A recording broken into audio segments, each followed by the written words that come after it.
What movie or series lit your fuse and made you have to tell stories on screen? Well, this might be a little later than when I started, but I'd say 2001 probably changed my life. There are other movies earlier. I was at the Brooklyn Paramount Theater and saw Invaders of the Body Snatchers kind of thing. Invaders from Mars actually. I remember I was probably, I don't know, 6 years old, and it scared the hell out of me because I was in the balcony with my grandfather, and it had stars on the ceiling, so you felt like you were part of the sort of the whole alien world. Giant was a giant influence. Giant. Using words twice is a bad writer's technique. Giant was a huge influence on me, and just the scope of it. But as I say, aside from a number of foreign films, Fellini's Amarcord, but the years I'm not as familiar with, and I'll include even Marty's early movies. That 2001 was probably the most transcendent to me. That made me want to somehow be able to write that movie, and never have, never will.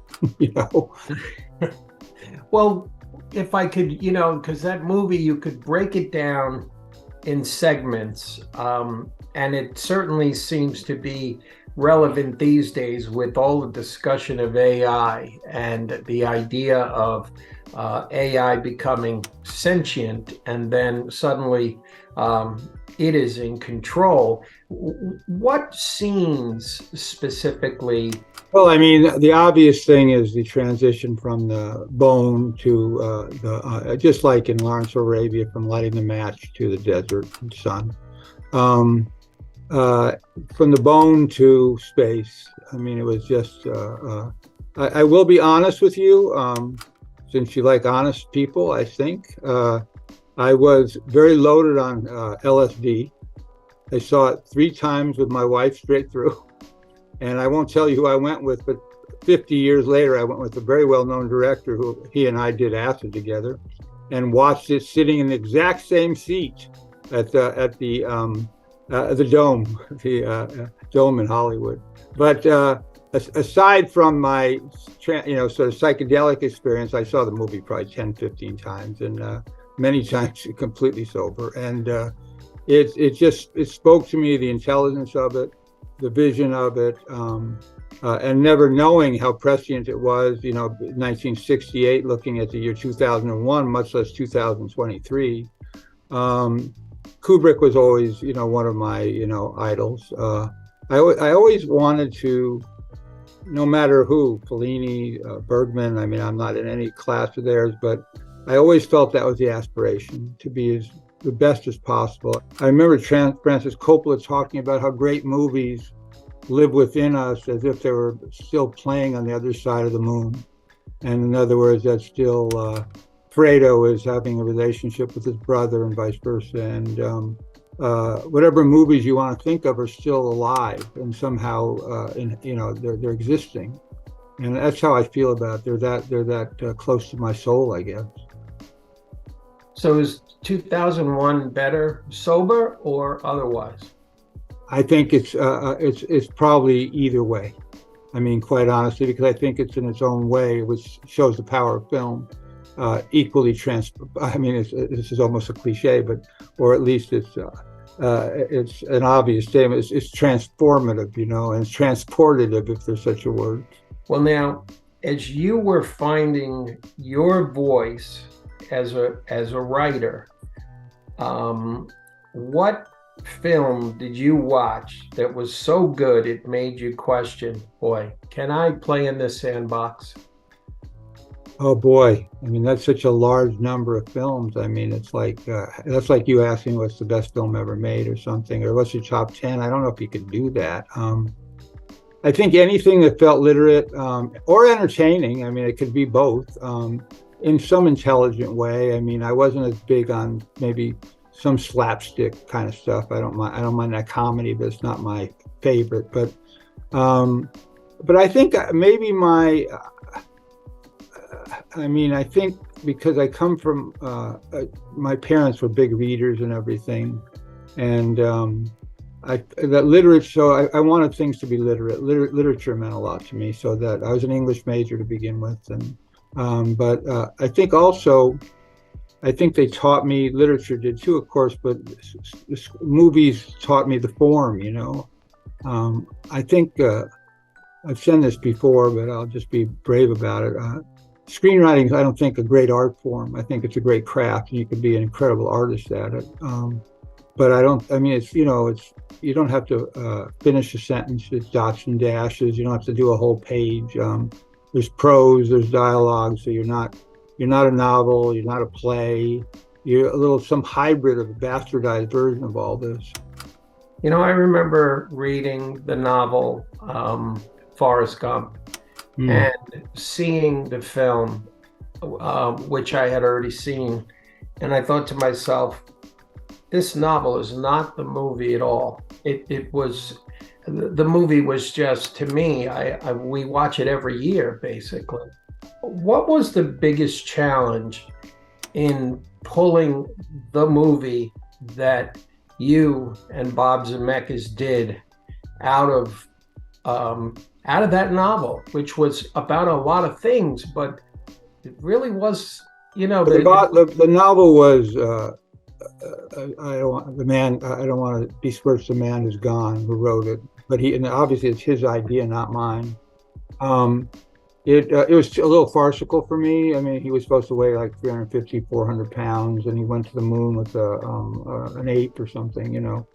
And I just felt, first of all, I think I was lucky because I had permission in the sense of that the movie had been kind of turned down by Warner Brothers already, but, you know, they had done a script, the author, maybe somebody else, but I'm not sure. But I also had become at that point quite close with Tom Hanks, and I was sent the book by Wendy Feinerman. I sent it to him. I said, "You think this is too goofy to try?" He said, "Let's do it." You know, so I had that confidence that I had an actor, if I was able to pull it off, that would be willing to portray this goofy idea. And then he actually acted out part of it when we went to sell it to rest his soul, Brandon Tartikoff, who was running Paramount at the time. And we did it in the room, and I'd say, you know, he's a man sitting on a bench, and blah blah blah blah blah, and Tom would say, "My name's Forrest Gump," etc. But that was about. There's two things I'll say. One is the once critic, and he does a podcast for NPR. Elvis Mitchell, who I think is a very bright man, said that he thought my films were about loneliness. And I hadn't really thought about it, and I think you might be right. And also about the passage of time.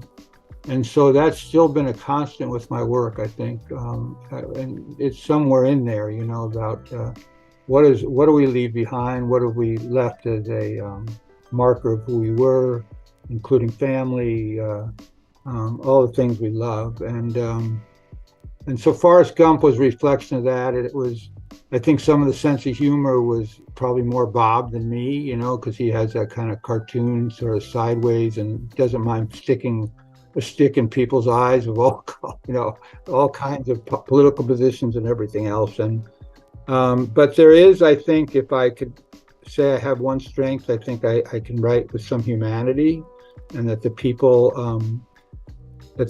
all have that they're different. In other words, I learned quite early that you have to have different voices. I've told this story before, but I did a rewrite of a movie called Year of the Dragon for Michael Cimino, and he gave Mickey Rourke a wallet which had all the characters, like his driver's license, birth certificate, draft card, and like a fortune from a fortune cookie and his daughter's picture. Mickey Rourke may have never looked at it, but he had it in his back pocket. And what Michael said to me was that, you know, everybody has to have the psychology of who they are, you know, what is their position on things, et cetera, et cetera. And so that for characters, that's important to me, that you have various people who have, you know, emotions and, you know, angers and everything else. Well, now maybe it was the success of a work of yours or approval from someone whose opinion really mattered to you. But what was the first time that really gave you the confidence that you could do this, that you and you could be real good at it, and work side by side with the best directors in Hollywood? Stuart Rosenberg would be one really important person in my life that way. Be two. Robert Mulligan would be the other.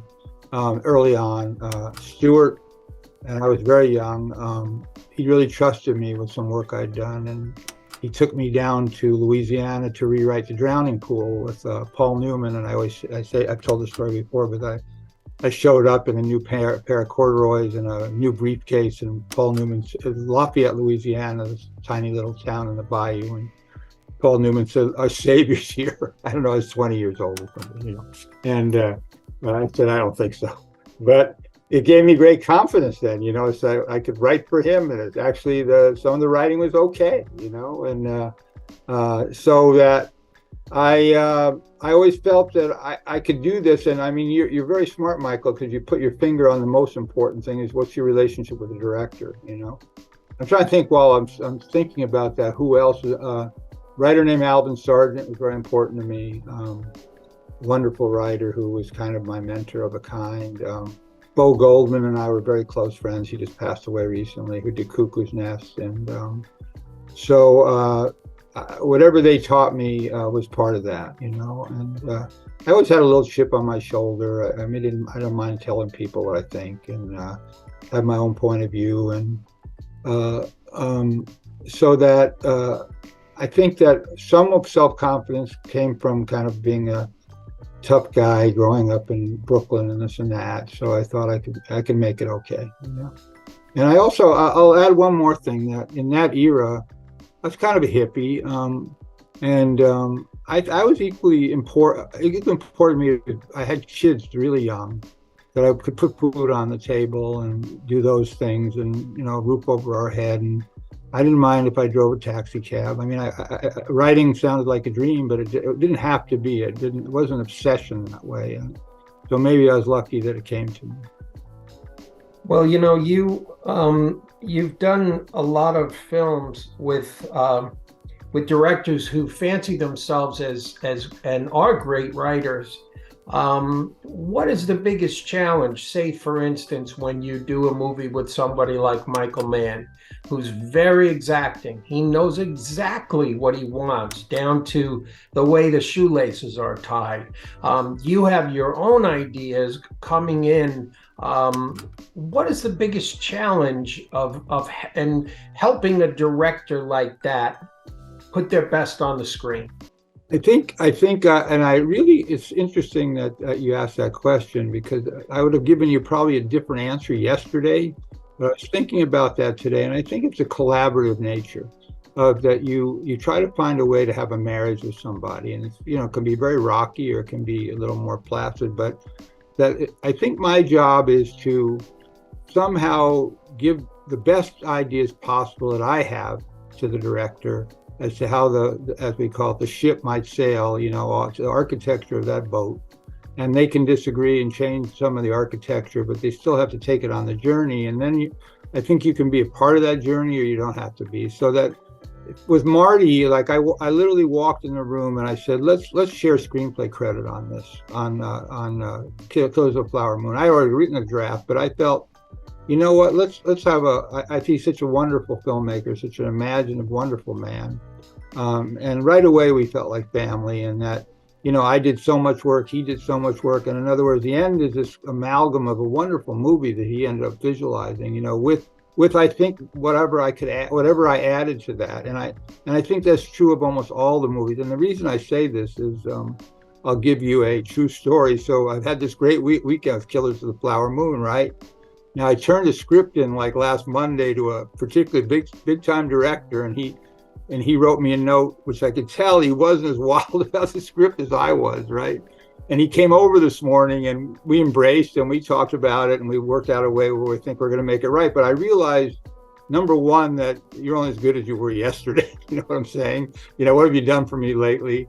And then number two is that this is a strength I think I either earned over years or I've gained, that we're now going to go work on it and find a way that tells the movie that he's going to tell the best way. And I mean, that's the only way. I mean, I call it kind of the third rail. You have the director's opinion, your opinion, and then there's another rail that you better not get burned on it or you'll be long gone. But on the other hand, you have to stand up for what your ideas are. And that's appreciated by good directors who don't have the fear of, having somebody give you good ideas. When Killers of the Flower Moon was part of this crazy auction back in 2016, I was fortunate enough to have broken all the stories, and the bidding was, I don't know, maybe it was $2, and then suddenly Imperative came in, $5 million. People were stunned. They were shocked. Yes, that was huge.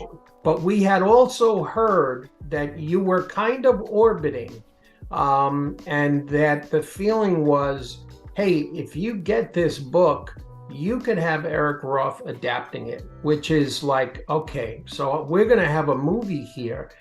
What burned in you so much that you wanted to tell this story, which obviously changed course during its construction, and you had the biggest star in Hollywood who goes from playing the John Wayne Clint Eastwood role to playing the bad guy? Yeah, well, this was a journey. I mean, it's been 8 years, I guess, 7, 8, whatever it is. It's a long time. Well, when Brad Gray, rest his soul, was president of Paramount, I knew him pretty well, and he was an interesting man. And he felt this was we all got the manuscript like one weekend, from an agent named Matthew Snyder. And I knew David Grann's work because I had wanted to do another piece of his about the guys who were digging the aqueduct under New York City, which also detailed the building of the Brooklyn Bridge. It was a pretty wonderful book. Anyhow, and he's a great writer. And I read it and I said, this is extraordinary. And I don't know if they'll ever make another movie like this. And I love Westerns, so I felt like a Western. And obviously the plight of the indigenous people is something that I felt has never really been dealt with. I mean, there are a few movies, but nothing of this kind. And this kind of extraordinary story of greed and the lack of empathy for people, and then the whole thing was just Brad. Each studio, as you know, Michael, will have the book sort of reserved for Universal had X and Y, and someone else at that time was just the Legacy Studios. And so he put me with Leonardo, Brad, which is wonderful, and I think I could be wrong, but I think he went up to about $2.5 million to get the book. And I remember driving to work, and I was talking to an agent named Dan Aloni, who was helpful to me on this. We were talking. I said, "What if? Why wouldn't a billionaire come in and do this? It'd be chump change to them, whatever amount of money they spend, and they actually won't be just many we're very wealthy people just want to do vanity projects, and this is a real movie." And Dan Friedkin came in and offered that amount of money you talked about, around $5 million. And him and Bradley Thomas was running his company called Imperative, and they saw this. They had the vision for it. And then, though, I got to be honest with you, they put it up for writers to come in and talk about how they saw the thing. And I think there were other people who came in, and I was fortunate enough to get the job, And then I wrote it. I wrote version 1, whatever that year was. It took me probably about a year. The people inside Dan Friedkin, Bradley Thomas's company, Brad and them, they had their own ideas, and they gave me some notes, which some I addressed, some I didn't agree with, but we made the script, I think, better. And then it got to Marty first, I think, or maybe Leo. I don't know who. You have to ask Rick Yorn about that. Who got it first? And then they came on, and then we began. It's like the end of Portnoy's complaint, where he tells all these stories, and the psychiatrist says, "Now we begin." And that's what happened. And I walked in the room, and I was with, to me, one of the greatest directors who ever walked the earth. And I said, "What do you want to do?" And he said, Let's tell this story. Let's figure out a way." I know right away he wanted to tell who was guilty, those kind of things. And And it was from the hero's point of view, and no question about it, Gary Cooper, if you will, probably a little more than John Wayne, but a kind of quiet guy, and he's a pretty incredible character. The real guy, Tom White, was in my way. I looked everywhere, high and low, read everything about him. I couldn't find, aside from human flaws, anything spectacularly flawed about him. He was a real traditional American, was in the Texas Rangers, and then went into the FBI. And we toiled over that for, I don't know, 2, 3, whatever it was. And I don't remember when Marty went off to make The Irishman, you know what I'm saying? So we had and then we came back, or I think that's when we came back afterwards, and then did more drafts, and we had these, giant Western, a real John Ford piece, and whatever. I think it has X amount percentage of what's in the movie as it is, but the big change is Leonardo said, I don't think I can play this guy. And he had great reasons. I mean, he said, I think we had a long read through, and it started to feel like it was a little hard to swallow, only because it's like, after all the years I toiled. But, Marty said, he called me one night, he said, are you sitting down? I said, well, I'm in bed. So yeah, I guess I am. And he said, I was in New York, and he said, Leo has a big idea. I said, oh my God. It's like, I know, here comes something, And when the next day we all got together, and I couldn't really argue with their point of view, is that this is really this is a story that we can't have a white savior, even though I don't think we altogether did, because at the end of the day, that character felt there wasn't really any justice. But we need to tell a story from a different point of view. And Leonardo wanted to take the chance of playing the Ernest Burkhart, the husband character. And we then racked our brains, and Marty knows movies better than anybody, and I know literature, Marty does too, and we couldn't think of anything that was comparable to somebody who loved somebody and was trying to kill them. As close as we got was, it's a pretty great play, Othello, Desdemona, and then Mr. Ripley, talented Mr. Ripley, and maybe a Place in the Sun with Monty Clift and Elizabeth Taylor. But we couldn't find, and I think when you see the movie, the incredible job that Leonardo did, being able to show both of those things, But anyway, that proceeded I did maybe, I don't know, 5, 6, 7 drafts from that point of view, all of a sudden it's a whole new ball game. And then the pandemic hit, and Marty and I kept working, and Marty took his swing at it and started constructing it how, what we were now talking about, digging deep into the Osage. So that's what I'm talking about, the collaboration, so that it was no surprise some things that were different, and many things were but things that were already some were already there, some were new. And he then saw the movie the way he saw it, and directed it. And that's not unusual. I mean, that's why I said it's collaborative nature. He didn't need me to come on the set to, sort of look at dialogue with him.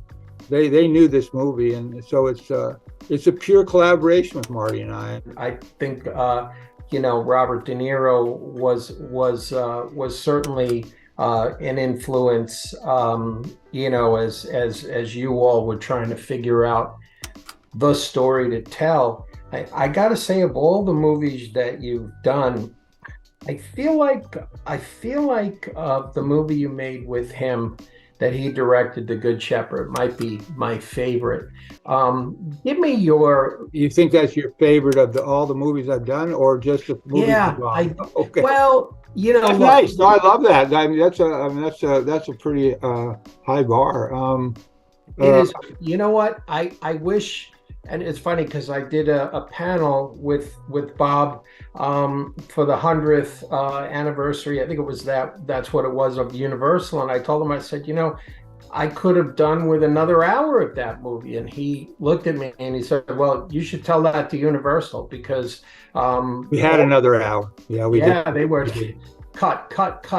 Yeah. But give me a sense as to the most gratifying thing of telling such a sprawling story that's been done, the Kim Philby story. We've seen other people try to do it, but you took your time, both of you, and it just was so rich. Well, the movie itself, I thought, was a pretty bravura. I thought that it was a little under valued. Let's put it that way. I think that if people watched it again, they realize that this was a pretty dense, interesting, complicated movie. I wrote it originally for Francis Coppola. He loved a book called Harlot's Ghost that Norman Mailer wrote, which was a roman à clef about James A.G., who was, James Angleton, James Jesus Angleton, who was the master spy at that time of the, earlier of the CIA. And it was, unfortunately, Francis' son passed away, so he had really no appetite to delve into that. So it sat for a while, and we had a couple other people who were interested, and then John Frankenheimer was actually going to do it. And I think that Bob De Niro had read it and gave it to John Frankenheimer, I think. And then John, unfortunately, passed away. And so Bob said, you know what, fuck it, I'll do it. And he dug in, boy.